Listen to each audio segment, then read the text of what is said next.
You need. That's your KBLA Sports Minute. I'm Ray Richardson. More news, opinions, and conversation when we come forward on KBLA Talk 1580.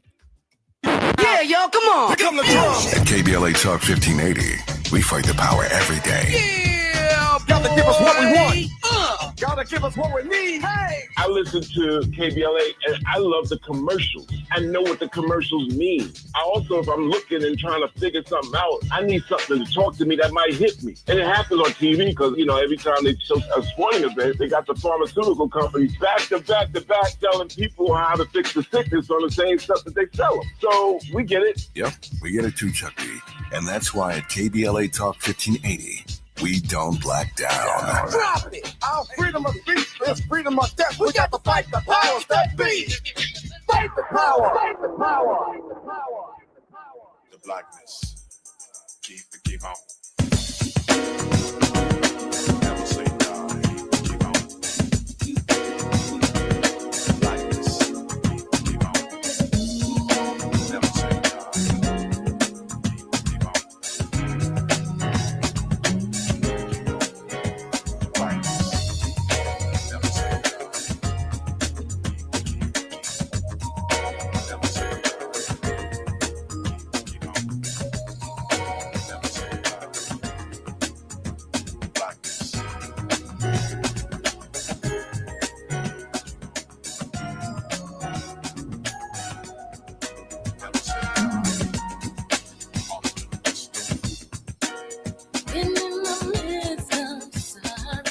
You are listening to and streaming A More Perfect Union on KBLA Talk 1580. I'm Dr. Nii-Quartelai Quartey, your host and White House correspondent, not at the White House today, here in sunny LA with you live in afternoon drive time. Look, I'm in touch, and so you be in touch. Follow me on all the socials at Dr. Nii-Q. Just type in DRNIIQ. There I am. Also, download the KBLA app.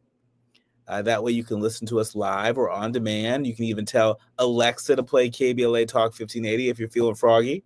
Also, be sure to check out our website, KBLA1580.com. We've got this new health hub that you definitely want to check out. There are a number of really incredible functions on this website. It is the Health and Wellness Hub. It is officially live. This is our new space for all things wellness, mental health, and healthy living. And so run, don't walk to check it out and spread the word. Spread the word. If you're interested in participating in clinical trials, or even just learning more about clinical trials, you can go to this website to do that. If you want to learn more about Alzheimer's and gastric cancer, diabetes, hypertension, maternal health, or if you just want some healthy recipes, it's all right there in the palm of your hand. And so don't be shy. Check it out. Our new KBLA Health and Wellness Hub. Just go to KBLA1580.com. And while we're doing church announcements, I want to tell you all about this March of Dads that's taking place in our nation's capital in Washington, D.C. I know there's been a lot of very troubling headlines coming out of Washington, D.C. As of late.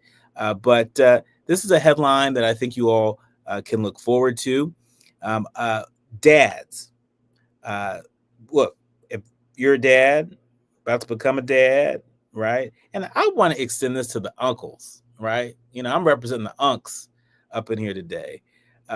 Mark your calendars for Sunday, September 14th from 10 a.m. to 1 p.m. at the Martin Luther King Jr. Memorial Monument.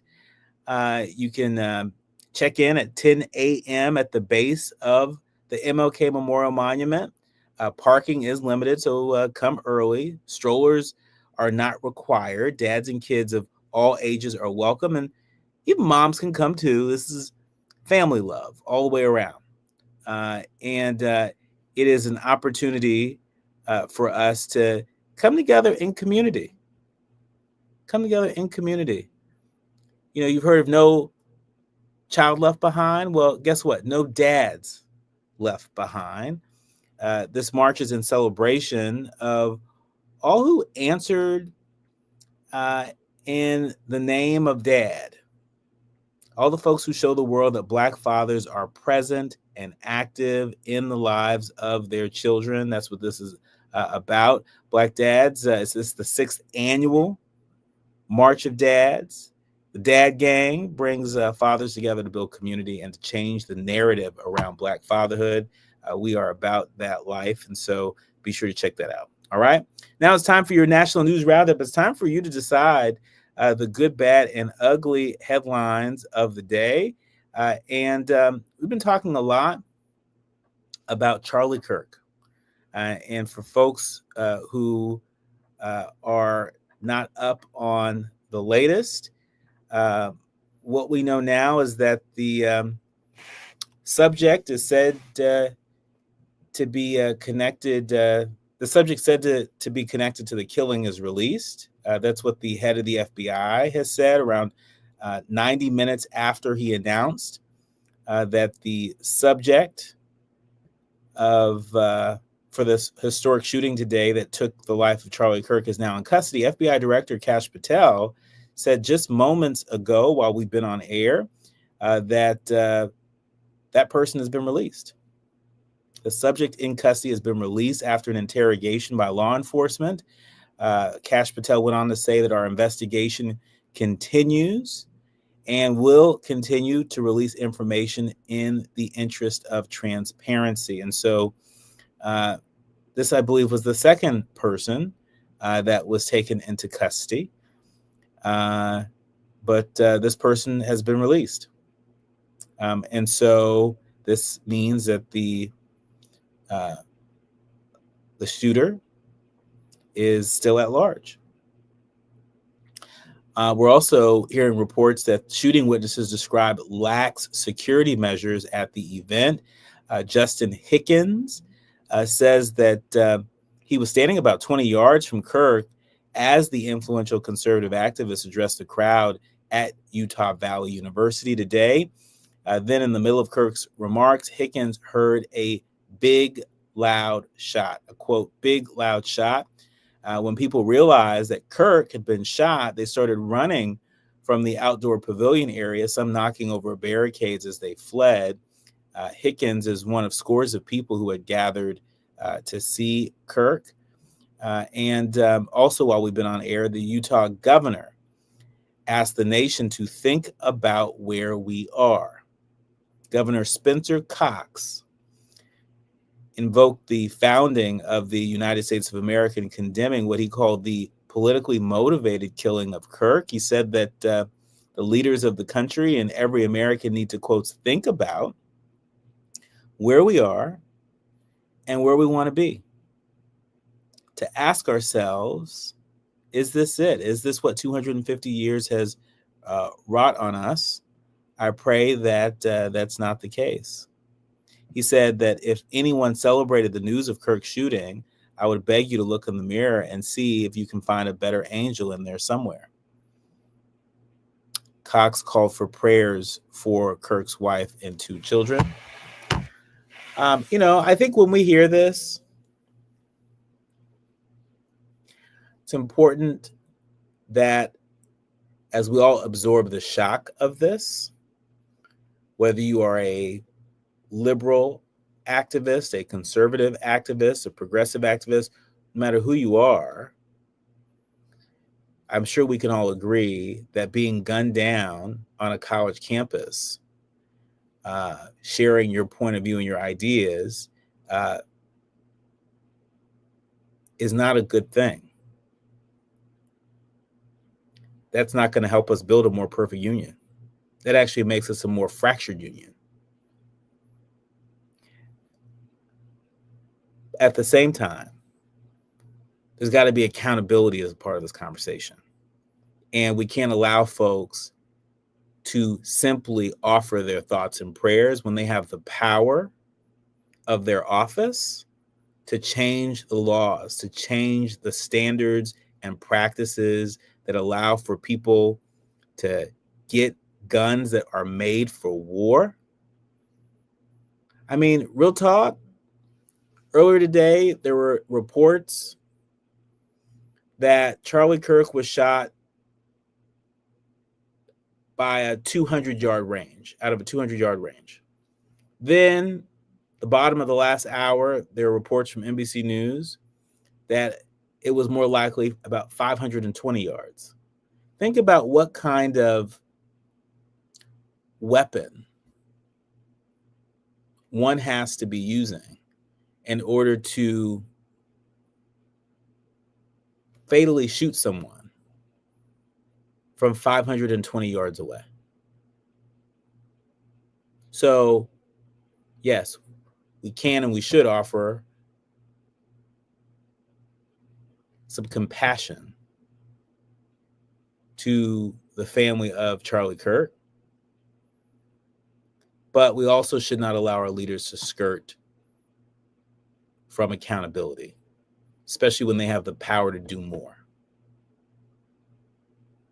We're going to get into this when we come forward. I'll be joined with my guest, Dr. Isaac Wilson, and Al Reynolds, More Perfect Union contributors that don't hold their tongue. You're listening to and streaming A More Perfect Union on KBLA Talk 1580. You're listening to A More Perfect Union on KBLA Talk 1580. We've got a lot to talk about. It's been said that when someone you love has Parkinson's, you have Parkinson's. The Parkinson's Foundation knows that the disease doesn't just affect the diagnosed. It affects everyone who supports and helps care for them. If you have questions, the Parkinson's Foundation has answers. We can help you understand the disease and give you tips for living a better life. Find your answers at parkinson.org or call 1-800-473-4636. The Parkinson's Foundation. Better lives together. As we get older, we may feel strong and healthy, but no matter how healthy you feel, your immune system weakens with age. That's where vaccines come in. Vaccines help train and strengthen your immune response to fight off certain respiratory illnesses. And that's why the CDC recommends eligible adults 50 or older or those with certain health conditions get vaccinated. Ask your doctor or pharmacist which vaccines you need. Schedule in minutes at vaxassist.com. Sponsored by Pfizer. With a KBLA Talk 1580 editorial, I'm Dr. Nii-Quartelai Quartey. Let's preserve Black land stories before they're lost forever. I want to personally invite you to be a part of something historic. As journalist in residence for the Black Land Lost Narrative Archive Project, I've joined forces with powerhouse attorney and social justice champion George Fothery, the man who helped make history by delivering justice to the Bruce family in Manhattan Beach, securing the first known return of land unjustly taken from Black owners by a local government. That victory was monumental, but it was just the beginning. For generations, Black families have acquired land through grit, faith, and determination, only to lose it through violence, legal loopholes, forced sales, and systematic racism. What's been taken goes far beyond dirt and deeds. It's the erasure of wealth, identity, and legacy. That's why we've launched the Black Land Lost Narrative Archive Project, a national effort to collect, protect, and preserve the stories of Black land lost before they're buried, forgotten, or erased altogether. Because there's power in telling Black stories, there is resistance in remembering, and there's justice in being seen and heard. This is where you come in. We're inviting you to be a part of this historic Black narrative archive. If you or someone you know has experienced land loss, displacement, or forced property sales, your story deserves to be heard and remembered. Your story belongs in this archive. Your truth matters not just to your family, but to our collective future. Visit blacklandlost.org today. Fill out our simple intake form and add your voice to the National Archive of Remembrance, Resilience, and Reckoning. Let's make these stories live on, not in whispers, but on the record. With a KBLA Talk 1580 editorial, I'm Dr. Nii-Quartelai Quartey, and as always, we welcome your feedback. We have no permanent friends or permanent enemies. Only permanent interests as we effort to build a more perfect union. You are listening to and streaming A More Perfect Union on KBLA Talk 1580. I'm Dr. Nii-Quartelai Quartey and delighted to welcome back to the show a pair of contributors that have a tendency to set the internet on fire. I'm talking about the one and only Al Reynolds. He's a cultural architect. He's also a pop culture and entertainment correspondent, and he is here with us today. Welcome back, Al. Thank you. Why is Dr. Isaac Wilson so dark? Listen, I am in my kitchen doing some things. Don't start tonight. Your electricity you got to pay the bill, brother. Don't start tonight, Al. We're gonna have a good show tonight, Al. I can send you some light if you need it, brother. Let me know. All right. and it feels very intimate, Isaac. Welcome, yes. Dr. Isaac Wilson. He's Democratic strategist and former South Carolina Party chair, and a newly honored doctor. You got your doctorate. You're honored with a doctorate recently. Congratulations. Yes. Thank you. Doctor title, you might as well put mine up there, Dr.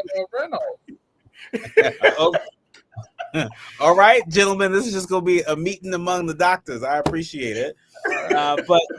But switching gears a little bit, I mean, the story that has clearly gripped the nation is the fatal shooting of conservative activist Charlie Kirk. This happened in Utah. Let me just note that Utah is a red state, right? Mm-hmm. We have no idea who the suspect is. There were 2 persons of interest thus far today that have been released. And as of minutes ago, FBI Director Kash Patel said that they're still looking. But at this moment, there is no person of interest. There is no suspect in custody. And so in my view, for any official to get out front and, make this into anything in particular, we just don't have all the facts. But Al, I want to give you a chance to react to this. We get invited to speak at a lot of different places.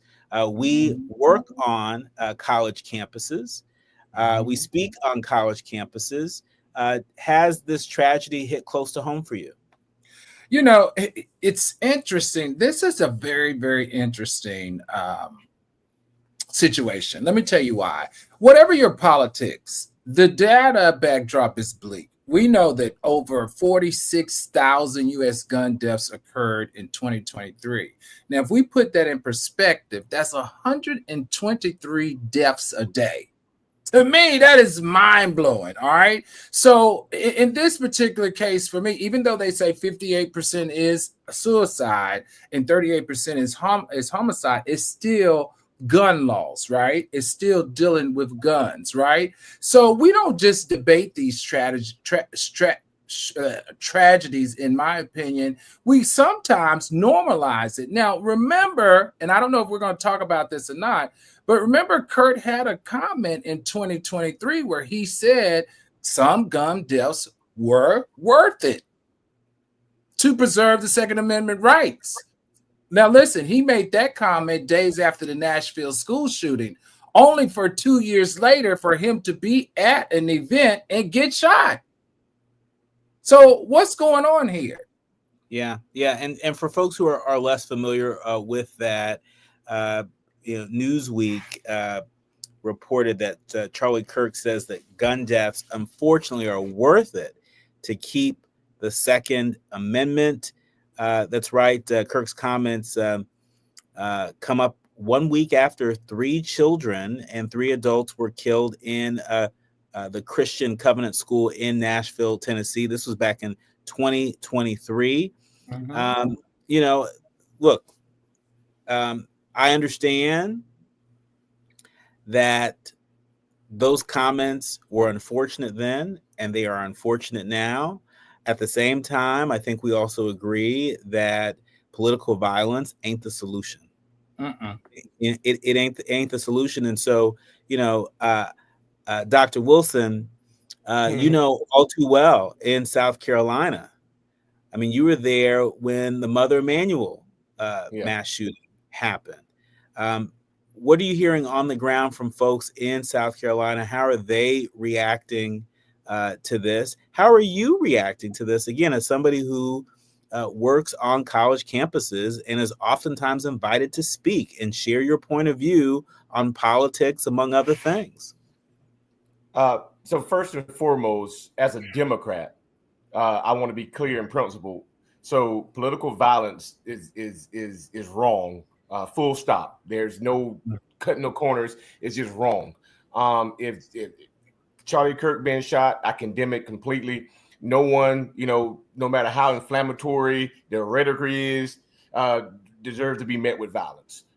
So in a democratic, society, ideas should be able to be heard and confronted with arguments and not these guns and bullets, right? But that said, it is impossible to ignore the fact that Kirk built his platform by fueling division, misinformation, and hate. His words have consequences, and they have dangerous ones. And he chose to align himself with the most extreme elements of MAGA. So if we're being honest, we got to recognize the toxic, paranoid political culture fostered by the MAGA movement. We have to deal with that. So it creates the violence that we're seeing and all the conditions for it. But as Democrats and as people that have good hearts and want to see people do right and want this country to go in the right direction, we got to rise above it. Even if his words help bring the danger to him, violence is just not the way that we should be acting about this. So I just wanted to kind of bring those two things together. But we got to do something different if we want to see this stuff stop and go away. Is it enough? I mean, we're hearing already from the governor of Utah, who's saying that we need to stop and we need to think. We need to reassess sort of where we are as a country. As I had shared in the opening, look, I think we should absolutely offer compassion. I think prayer is powerful, but as my grandmother used to tell me as a kid, you got to pray with your hands and pray with your feet. It is not enough, in my view, that people who hold public office, who have the power to make laws, to change laws, to change the standards and practices, of, how we operate as a culture, what we accept, what's standard practice, what's not. They have an extraordinary amount of power, and they're so quick to want to pray things away and so slow to act with the power that they have. Isaac, tell me, what is it going to take across the political spectrum? Across the political spectrum. I'm not just talking about, Republicans in Utah, right? But what is it going to take across the political spectrum, for us to do it differently? I actually have no idea. We've had numerous school shootings, and we would have thought that when kids are getting gunned down in a school, that the House and Senate would call for a bill. We thought that when 9 people were killed in a church during Bible study, that they would call for a bill. And we thought when a sitting elected official, federal elected official was shot in the head, we thought that they would call for some type of legislation. So I don't know what it's going to take for them to come together to bring some kind of gun legislation to the floor and vote on it, because nobody should be walking around or having these types of guns able to kill people when they get ready. So I don't know what it's going to take. I have no answers at this point. What it's going to take for them to act.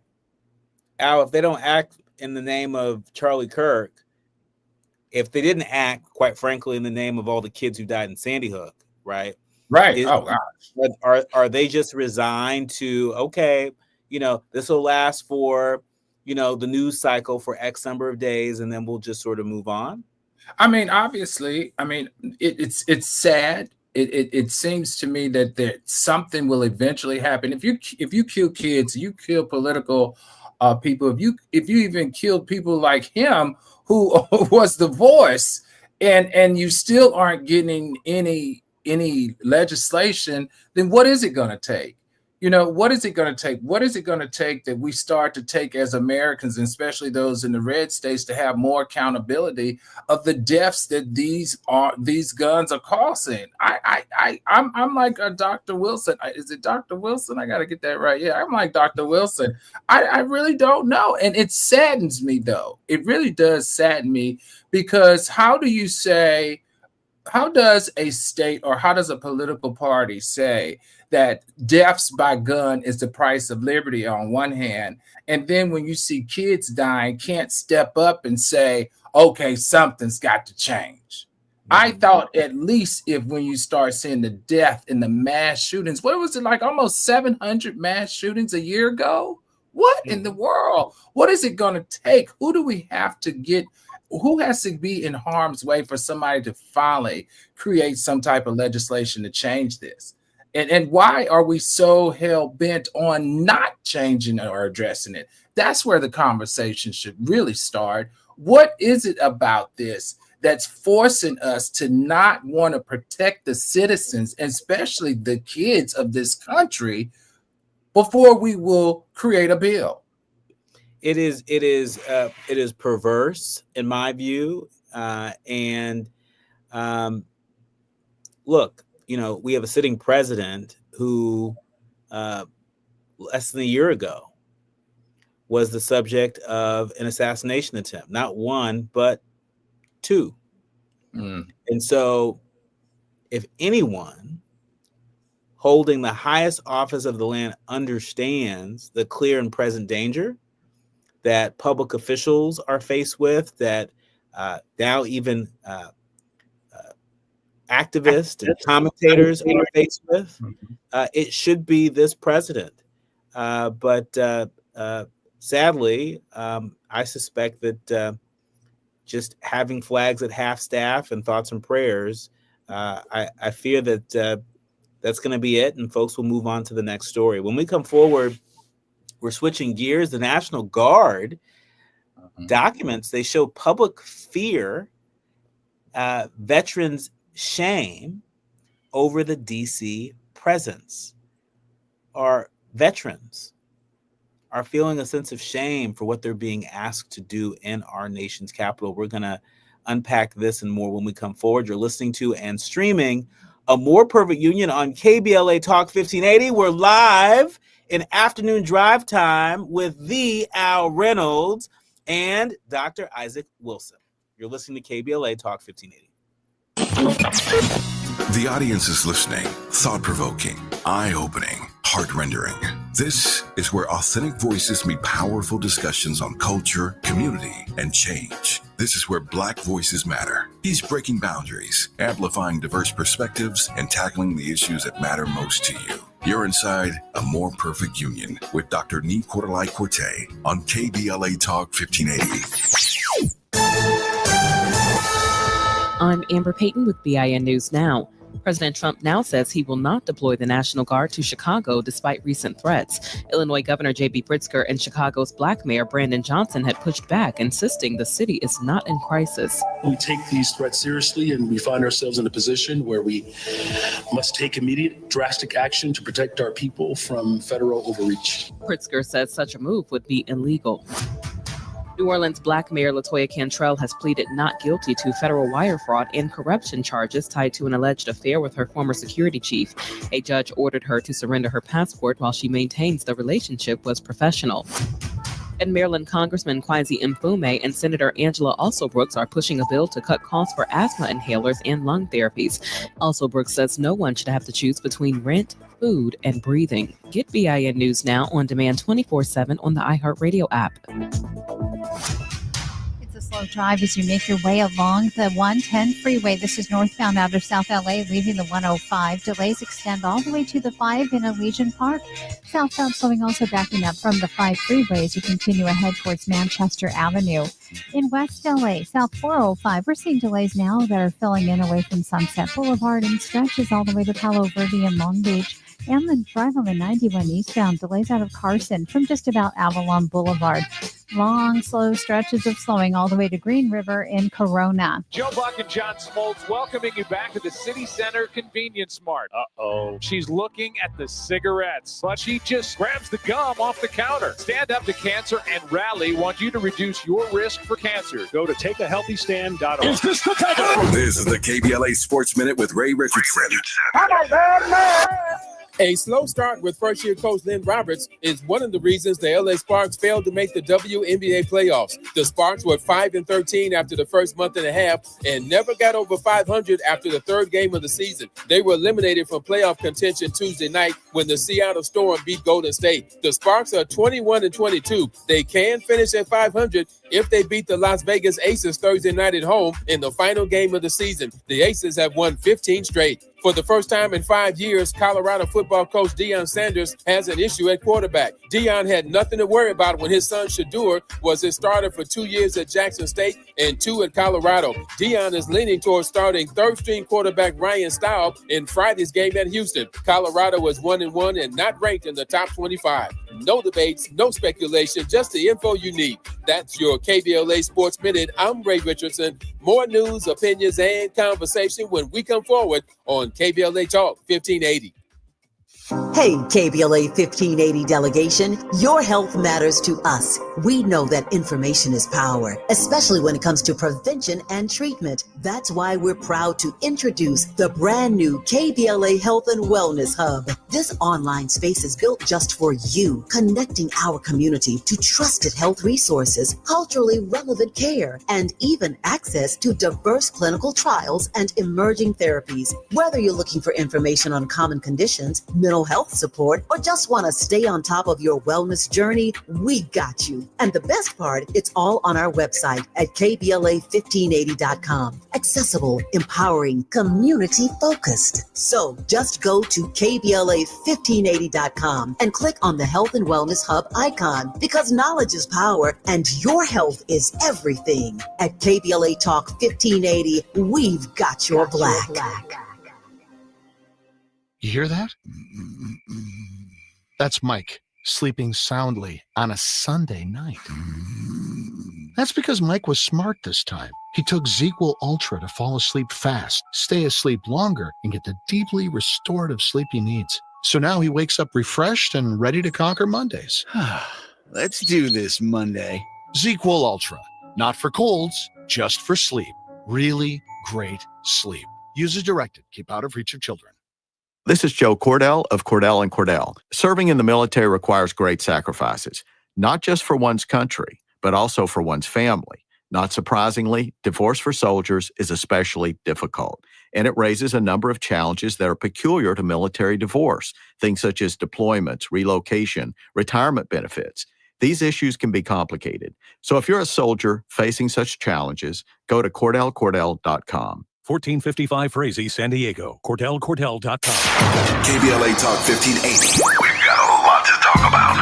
KBLA Talk 1580 reminds you that we keep us safe. Every girl deserves a chance to shine. That's the belief behind Forgiving for Living, Inc. Since 1999, this organization has been empowering at-risk girls ages 13 to 18, helping them overcome behavioral and mental health challenges. Founder Wendy Gladney's personal journey inspired the mission to give girls hope and purpose through the power of forgiveness. Through their ambassador program, workshops, and annual conference, Forgiving for Living has touched over 3,000 young lives, providing mentoring, life skills, training, and tools for building self-esteem and confidence. You can make a difference. Visit forgivingforliving.org to donate, volunteer, become a mentor, or find help for a young girl in need. Forgiving for Living, Inc., building brighter futures for young girls. Visit forgivingforliving.org today. This is a community call to action from KBLA Talk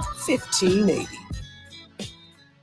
Hey, I am D.L. Hughley, host of the D.L. Hughley Afternoon Show, heard weekdays from 2 to 4 exclusively on KBLA Talk 1580. I promise to make you think a little, but laugh a whole lot more. So tune in to the D.L. Hughley Afternoon Show 2 to 4 only on KBLA Talk 1580.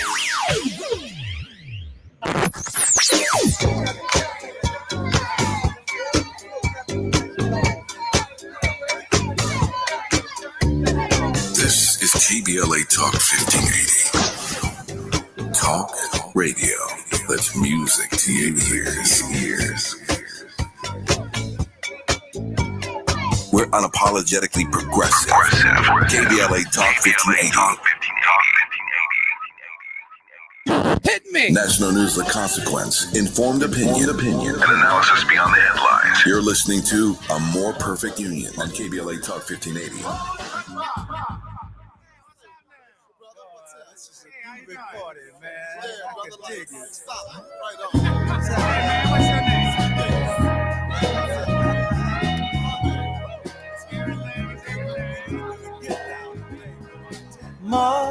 Mother, there's too many of you crying. Brother, there's far too many of you. You are listening to and streaming A More Perfect Union on KBLA Talk 1580.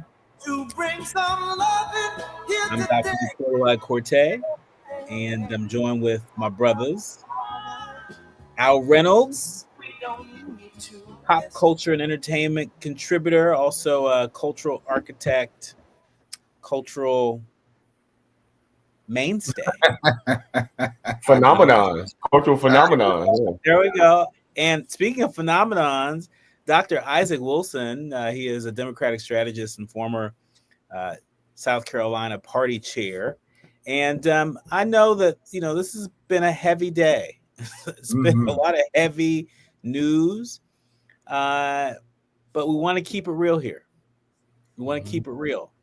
And we know that there's some National Guard documents that have surfaced recently to try and do exactly that, to keep it real. Some National Guard documents show public fear of veterans and shame over their DC presence. Internal documents reviewed by our friends over at the Washington Post show how domestic missions rooted in politics risk damaging America's trust in the military.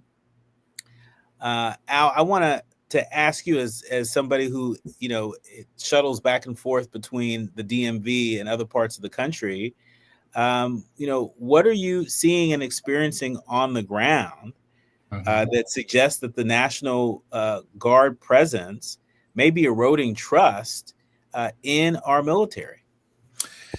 I travel through Union Station every day. I'd go through Union Station to get to Bowie, Maryland, right? And if you are around Union Station, walking towards Union Station or anywhere in that area, you see a ton of the National Guard there. And what's so interesting to me is, what's the purpose? Now, what we do know, and it's a given, is that he has beefed up the budget for the Defense Department, right? The Department of Defense, which we're now calling the Department of War, to the tune of $893 billion. Now, the National Guard members that I see around when I'm in and out, yeah, you feel safer because they are carrying guns. But let's talk about their mission. We pay National Guard members close to $15,000 a year. To pull them out of their working situation to come stand around with guns when we're not in any type of volatile or life-threatening setting seems very bogus to me. On top of being bogus, we understand, Dr. Nii-Quartelai, that they are picking up trash and mulch. So you know what that's saying to me? That's the most expensive what we call landscapers that I've noticed that carry guns. Why do we have our National Guard in a city that's not under constant distress, spending our taxpayers' money, building out that budget of $893 billion for them to pick up trash and mulch? It's not making any sense. It's that fear tactic, though, that is way too expensive for Americans not only to tolerate, but to foot the bill for. I think it has to stop. I think in November, if they don't leave, you're going to have a bigger problem than the problem we have right now. Dr. Wilson, what say you? I mean, we know that Trump has said that the activation of more than 2,300 National Guard, he said it was necessary to reduce crime in the Capitol. A lot of us view it as political theater. Don't forget, don't be bamboozled. The crime numbers were going down in D.C. That's right. Violent crime was on the decline in D.C. So the idea that somehow over the course of the past almost 30 days, President Trump sprinkled some magic dust around the nation's capital and suddenly, oh my gosh, look at all the crime that's dropped. Well, crime was already on the decline. But, is confidence in the military, unfortunately, also on the decline? Do you worry that everyday Americans' trust in our military may take a hit due to this political theater we're seeing from the White House? Oh, most definitely. I think we are going to be on the end that Brother Reynolds is talking about, having a bigger problem in November. You're going to start to see some people buck back because they know that the National Guard is not equipped to handle this type of thing. They're not the military. The National Guard handles hurricanes and national disasters or whatnot and do Earth Day things. They are not combat people. So to buck at somebody in D.C. Who is very much equipped on that side of things to fight or a gang or something like they try to go do something, you're going to mess around and get someone hurt. Someone's 22-year-old daughter, 25-year-old son is out there and they're going to run. They're not going to sit there and try to fight somebody. So, yes, the confidence in our National Guard is definitely going to go down, and they're going to be looked upon differently. Can you imagine National Guard people going to a disaster and people looking at them sideways like, are you here to help me or are you here to police me? What are you here for? So it seems a bad precedent going forward. And you know what's even worse? I'm sorry, Dr. Nii-Quartelai. What's even worse if you are out in the streets here in D.C., a large number of these Guard members are in their late teens, in their early 20s. And they're carrying guns, and they are expected. They might not are supposed to, but they are expected through the optics is to, settle distress, right? And so, can you imagine? They are basically volunteers that you're giving them the power to carry a gun to settle civil distress. I'm like, that doesn't even make sense. I am afraid when I see them. How is a 19-year-old going to handle conflict nowadays when they're carrying a gun and they're the National Guard? Like, what type of environment are you creating? That's why I say if they're not gone by November, you're really going to see a shift in the energy, because not only are people upset that we're paying for something that's not necessary when people are out here can't find jobs, but people are going to get tired of the scare tactic. I have seen so many times in my commute where people are actually actively engaging them and saying to them, why are you here? Like, what are you doing? What's the purpose? The longer they stay, the more hostility we're going to start to see, especially in those conversations, which could escalate and cause more problems than good, in my opinion. Yeah, well, look, it's causing problems. As the Post has reported, the Washington Post, social media posts about the military mission in D.C. summarized just this past Friday were assessed to be 53% negative, 45% neutral, and 2% positive, while officials have insisted that troops are not policing and that their actions, are above board. There are a number of folks out there that beg to differ, saying that their actions have sometimes blurred the lines between soldiering and law enforcement, including detaining criminal suspects until police have arrived. So to me, like that's the point. That's the point by which the confidence in folks in uniform is going to take a hit, right? Because we know that they're not supposed to perform any policing. But the reality is that there are places across this country, not just in D.C., where they are doing that.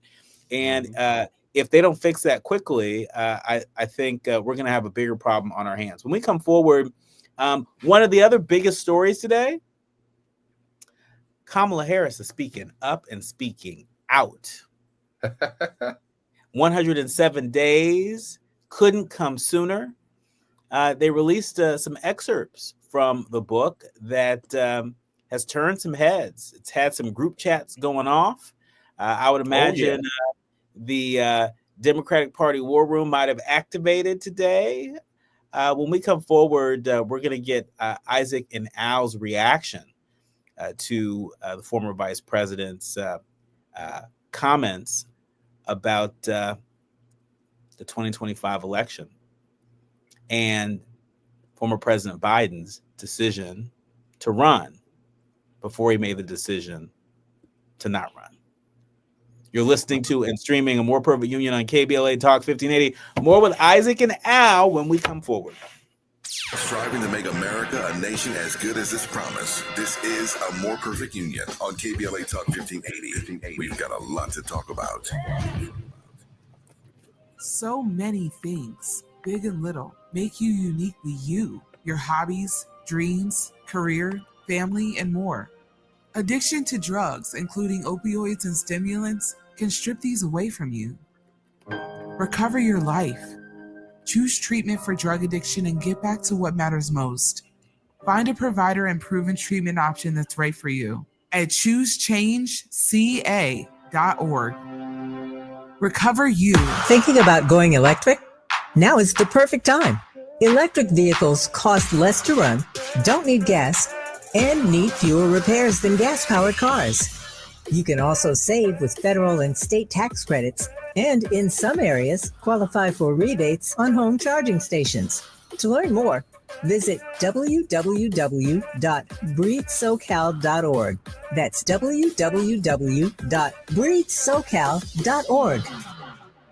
Attorney advertising prior results do not guarantee future outcomes. Founded in Los Angeles in 1986, litigation powerhouse Quinn Emanuel has deep roots in the Los Angeles community. Since 2007, we have litigated some of the largest fires on the West Coast. We are proud to be the only AmLaw 100 firm in the country to represent wildfire victims, giving affected individuals, families, and businesses the same focus and individualized attention we devote to our Fortune 500 clients. BTI Consulting has repeatedly recognized Quinn Emanuel as among the 4 law firms in-house counsel least liked to oppose in any litigation, and we are often deemed the most feared. And after securing over $80 billion for our clients in various matters firm-wide, we understand why. If you have been affected by the recent wildfires in Altadena and the Palisades and would like to discuss your situation further, please contact wildfire support at QuinnEmanuel.com or call us at 213-443-3050. Quinn Emanuel is proud to sponsor Conversation Live Altadena Rising with James Farr on KBLA Talk 1580. Attorney advertising prior results do not guarantee future outcomes.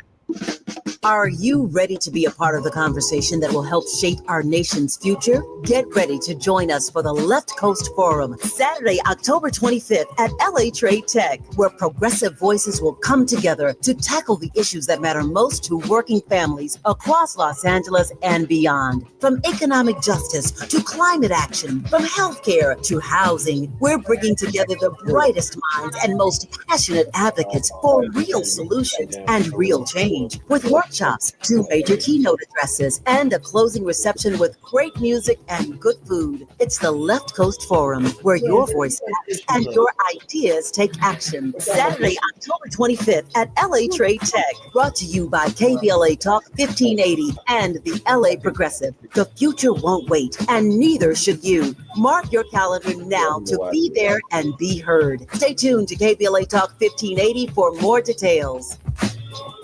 Okay.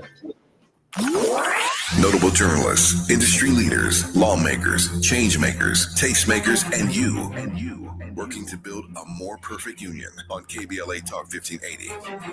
You are listening to and streaming A More Perfect Union on KBLA Talk 1580. I'm Dr. Nii-Quartelai Quartey, and so delighted to have our regular contributors, Dr. Isaac Wilson and Al Reynolds, with us to say the quiet part out loud. It's about that time for the quiet part out loud, not just on the show, but it's time to hear Madam Vice President Kamala Harris. share the quiet part out loud. The wait is almost over for her much anticipated memoir, 177 days, 170 days.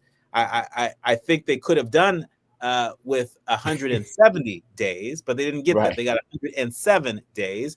In an excerpt from her forthcoming memoir, the former vice president actually criticized what she viewed as the Biden team's insufficient support of her.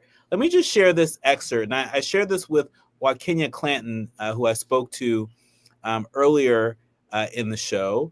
But this particular excerpt, I've been thinking about it all day, and I want to give you all a chance to react.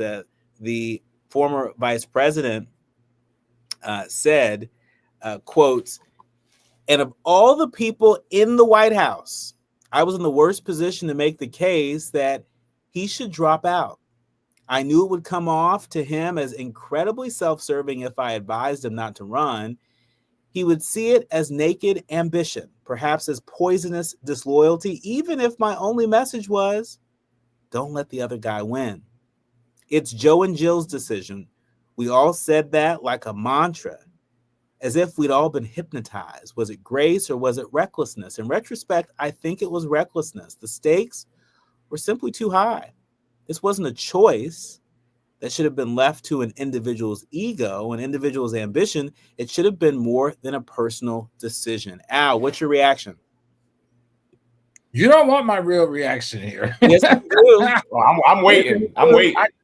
This just frustrates me to the point where there so much was going on here. First of all, was America really ready, meaning the current administration at that time, were they ready to let a black woman a black female woman step into the presidency? That's number one, right? And if you want me to be clearly honest, I don't think that they were ready to empower her like that. For me, what I think should have happened was he should have stepped down and made her president before the end of his term, right? So that the campaign would have been a re-election of Kamala Harris. You cannot ignore the fact how much that woman raised and rallied in such a record time that you did not see the support that she got as a candidate. Imagine the support that she could have had if the Democrats put full support of a re-election of a black woman instead of the election of a black woman. So I understand why she's upset. She did everything, in my opinion, right, except for that one misstep, which was letting him decide. When you are messing with individuals like Trump and his vice president, you've got to be gangster. You got to pull stuff out of your head that you've never done before. Democrats are always playing it safe. I still strongly believe it should have never been an election of Kamala Harris running. Mm-hmm. It should have been a re-election of Kamala Harris running. Isaac, in another excerpt, the vice president writes, quotes, "Their thinking was zero sum. If she's shining, he's dimmed. None of them grasped that if I did well, he did well." A lot of folks out there really responding to this, and take the vice president out of it for a second. I think there are a lot of people in a lot of industries who can relate to being the first or the only and being put in a position where you appear to have power, influence, and authority, but behind the scenes, there are saboteurs all around you, including in the Democratic Party and in the White House. Isaac, what's your reaction to this? I mean, a lot went on behind those closed doors. So I think she was at a crossroad of not wanting to hurt feelings, not wanting to cross lines, and she was playing Good Samaritan when she should have just, like she said, she should have just told the truth. Yeah, she should have just played the gangster and put on the boxing gloves and say, "Hey, Joe, you can't win this election. Give me more time. I need more time to go out and win this election." In some part, she's right, because Joe didn't really Joe really didn't campaign for Kamala. If people think about it, he really didn't get out there. Jill didn't go and campaign for her like she should have. And that goes to show that if she's shining, they're kind of sitting in the back. So this thing's going to blow up. I love that she's telling it, because now we can get back in those meetings and get back in those rooms saying we're not going to make these mistakes again. Those conversations can now happen now and versus later. So I like where the book is going. Can't wait to read it. But it's going to. Come on, Dr. Wilson. You got to get dirty with it. Tell the truth. Let it out, brother. We know what it was. First of all, I love the shade that this woman said. Listen, he was not incapacitated. He was old and fatigued. So I don't want to hear that crap. We had problems within our own community that was running that White House. And if I'm honest, I wanted to kick his ass out sooner than later. That's the conversation. And she should have been a little bit more aggressive. But she felt like she had a good enough team around her to pull this off. And in all honesty, she did. It could not have been any better. The Bidens didn't support her. You want to know why? Because they didn't want her to be the next president. If you really think about it. Because if all he was fatigued and not incapacitated, he should have been on that campaign trail. He should have been helping her. They should have been making appearances. It's not like he's the president every day anymore. Sleep 10 hours, go support her at 6. Like, that's the conversation that needs to be had. I like the fact that she is using this opportunity to separate herself, but also rebrand herself and build herself and give the American people the confidence that, hey, this woman learned a lot and now she's ready to get the White House back. And if anybody believes in her, who rallied behind her before, at all costs, we should start to do it to get this White House back before this man changed the rules on how many terms a president could stay. All right, we're going to have to leave it right there. My thanks to Al Reynolds and Dr. Isaac Wilson for bringing that fire. I knew that story was going to light the fire. We'll leave it there. My thanks to the entire village that helps us produce a more perfect union each and every day. Our executive producer, Tavis Smiley, our sound engineer, brother Andy, to our show producers, Faraji, Art, and Journey. My thanks to you. And of course, all of our leaders, learners, and listeners. We curate the show every day with you in mind. Remember, don't panic, organize. Do what you can from where you are with what you have, but by all means, do something. I'm Dr. Nii-Quartelai Quartey, and you've been listening to and streaming A More Perfect Union on KBLA Talk 1580. Executive, Crowley joins Democrats Sarah Rodriguez and Ryan Sternot in the race. Republicans Bill Berrien and Josh Showman are also running. And a Penn State student is facing charges after allegedly targeting victims by race and sex. Police say 27